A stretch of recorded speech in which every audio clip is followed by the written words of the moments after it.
Not the most original last words, but best of luck, gentlemen.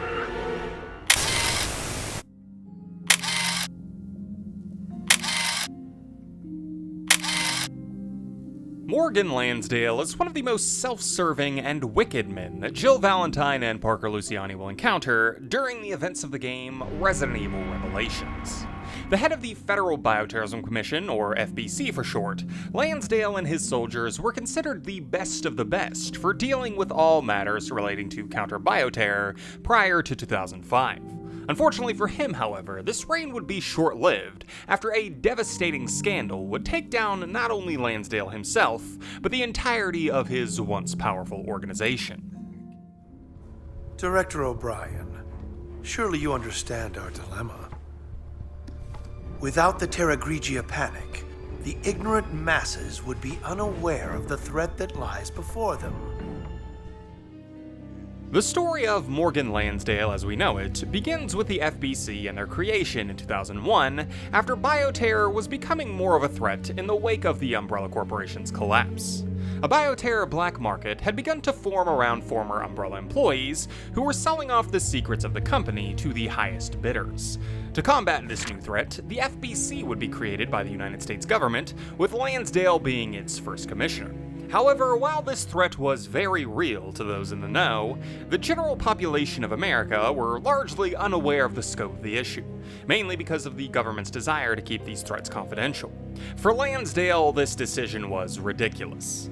Day in and day out, he would see the looming monster of bioterror on the horizon, but as long as the threat was hidden from the general public, the FBC would never be ready to match it once a true outbreak did occur.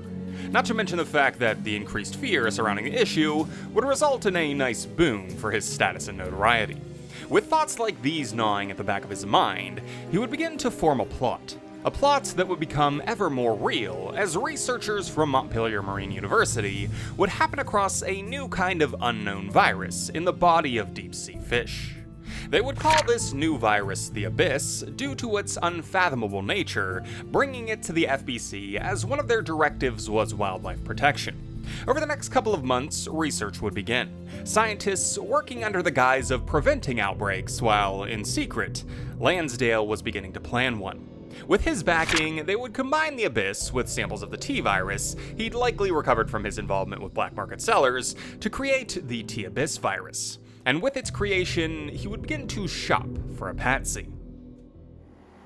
Very well. Now show me the goods.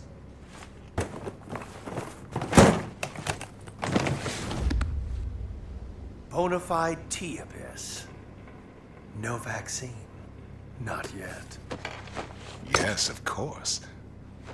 A little bit of this could turn a city inside out. I think Lansdale would find an eager terrorist cell calling themselves Veltro with whom he would strike a deal. Targeting a floating city called Terra Grigia, he would supply the organization with T-Abyss and the means by which to disperse it into the city. Their leader, Jack Norman, would accept the offer, seeing it as a way to push their fervent agenda against a city that they saw as an affront to nature.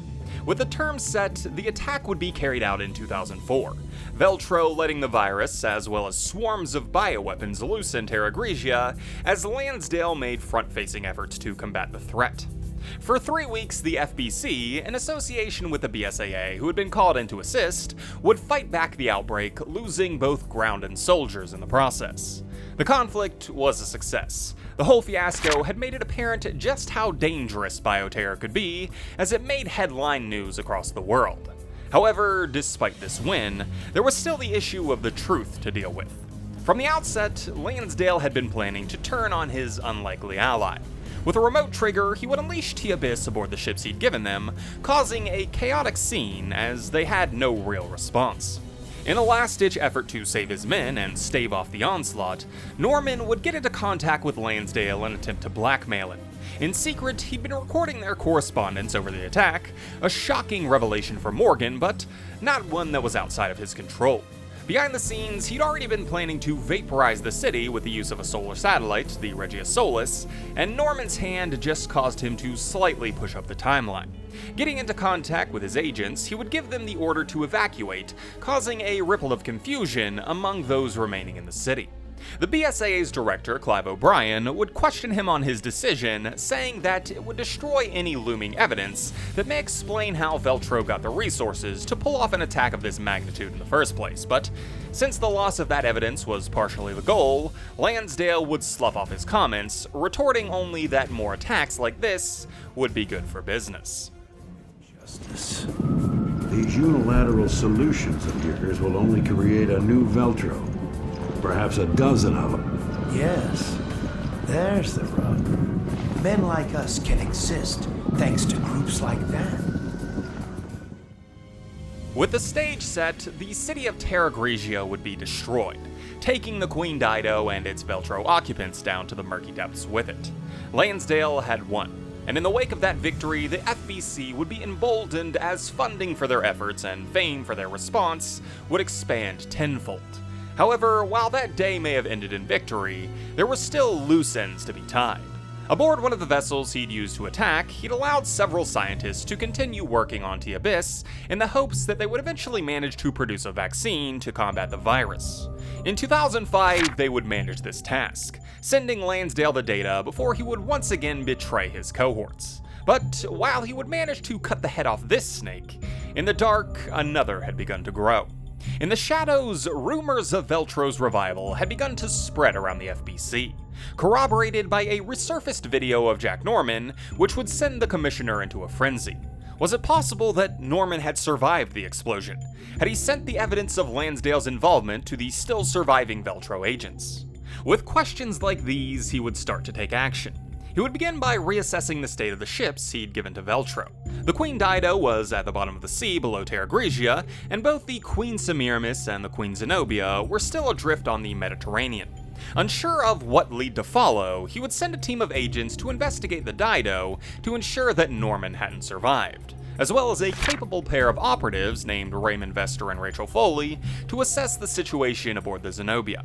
However, while he was waiting to hear back from these teams, he would get confirmation of Veltro's return from elsewhere. After O'Brien's dissent with his decisions in Terra Grigia, Lansdale had had a mole infiltrate his ranks. This mole would inform the FBC head of a hidden Veltro base deep in the European mountains that would confirm his worst fears. With this specter of Veltro reborn and the BSAA beginning to take investigatory action, he would be forced to return to his trusty playbook of destruction. He would send a missile strike to blow up the supposed Veltro base, as well as redeploying the Regia Solis in an attempt to destroy the Zenobia. But, unfortunately for him, the Dido was beyond his reach, and in the end, his former allies would be his ultimate undoing. All of our interactions are right in here. We shall become guardians of the truth. As it turned out, the rebirth of Veltro had all been a ruse by BSAA Director O'Brien and his own FBC soldier Raymond Vester. The two had been suspicious of Lansdale and had conspired together to create a complex ruse that would force the FBC commissioner into a compromising position. In his panic over Veltro's blackmail, he'd fallen right into their trap, overplaying his hand as the BSAA dug deeper and deeper into the mystery. Eventually, two-star agents had managed to find the Queen Dido and, after a confrontation with Jack Norman, expose his corruption to the world, destroying both the man and his legacy, as the truth of Terra Grigia was now out in the open. Morgan Lansdale is one of the most power-hungry men that you'll come to know of as you investigate the devastation his actions have left behind. In pursuit of control, he would commit the most heinous acts imaginable, emboldening terrorists as he pretended to heroically fight their actions, allowing thousands of lives to be lost, just so that the world would give him his dues. Morgan Lansdale is a puppet master of epic proportion, so it was only fitting that, in the end, he would be the one getting his strings pulled. Morgan Lansdale, you are hereby relieved of your position as FBC Commissioner. And I'm placing you under arrest on suspicion of conspiring with Veltro in the planning and execution of the Terra Grigia panic. With all due respect, Director O'Brien, the BSAA is making a huge mistake.